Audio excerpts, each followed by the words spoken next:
now that you're thinking about what to do if you're home alone or if your parents are busy, let's talk about answering the door. How many of you, when you're home by yourself, someone comes to the door, you pretend you're not home? How does that feel?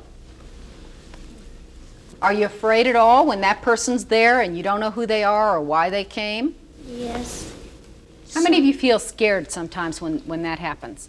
Okay, we're going to do it another way so you don't have to feel scared at all. By the way, do you keep your door locked when you're home by yourself? Yes. You bet, you should, okay?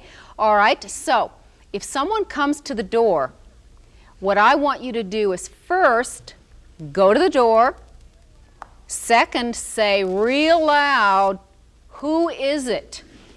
And third, don't open the door for anybody except one of your friends or someone in your family, only if you have permission, okay?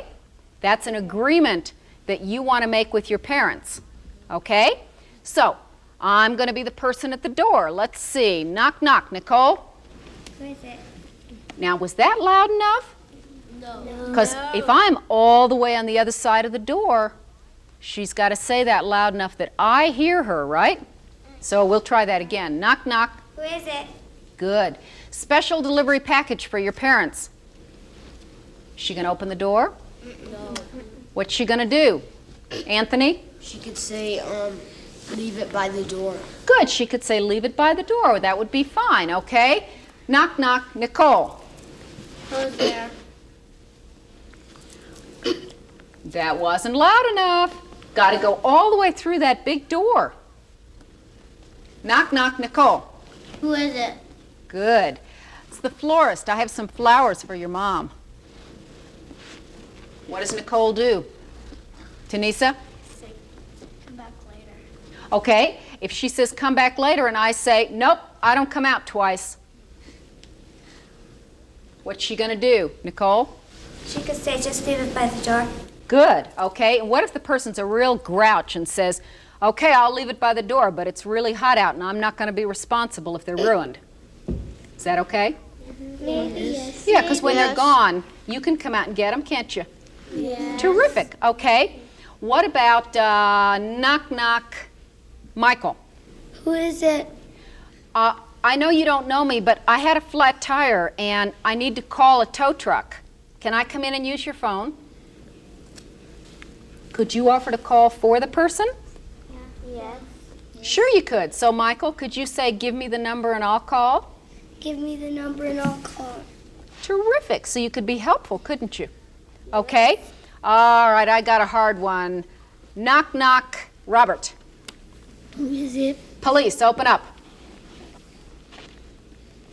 Do you open the door just because it's a policeman? No. No. In fact, Melissa, your dad's a policeman, isn't he? Okay? And I'll bet he would tell us that you don't open the door just because someone says they're a policeman. What could you do? Could you call a neighbor to come and help you?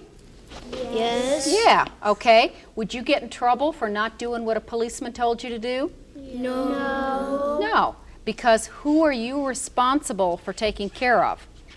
Yourself. Yourself, okay? So are you making a choice that's good for your safety? Yes. Yeah. And let me ask you, if your parents know that you're making choices that are good for you, are they going to feel better about letting you take care of yourself? Yes. Yeah, I think they are. What about, do you ever get scared when you're by yourself? Yes. Yeah. If you're really scared because something's happened, that's an emergency. Do you know what I mean by emergency?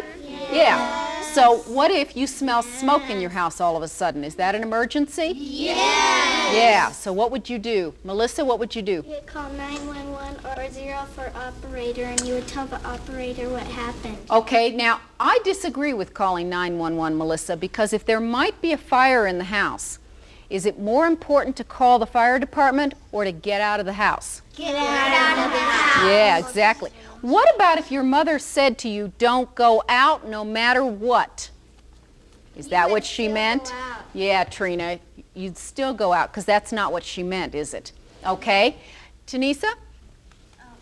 If your mom, if there's a fire in your house, you have to go outside because it's real bad. You could go to your neighbors and call Exactly. Good, Tanisa. You'd go to the neighbors and call 911 or call 0, right? Very good. What about if you are pretty sure you hear someone breaking into your house? What would you do? Is that an emergency? Yes. You bet. What would you do? Jamia? Run out the back door. Good. What if you can't get out the back door? What would you do? Jamia? Call the next door neighbors.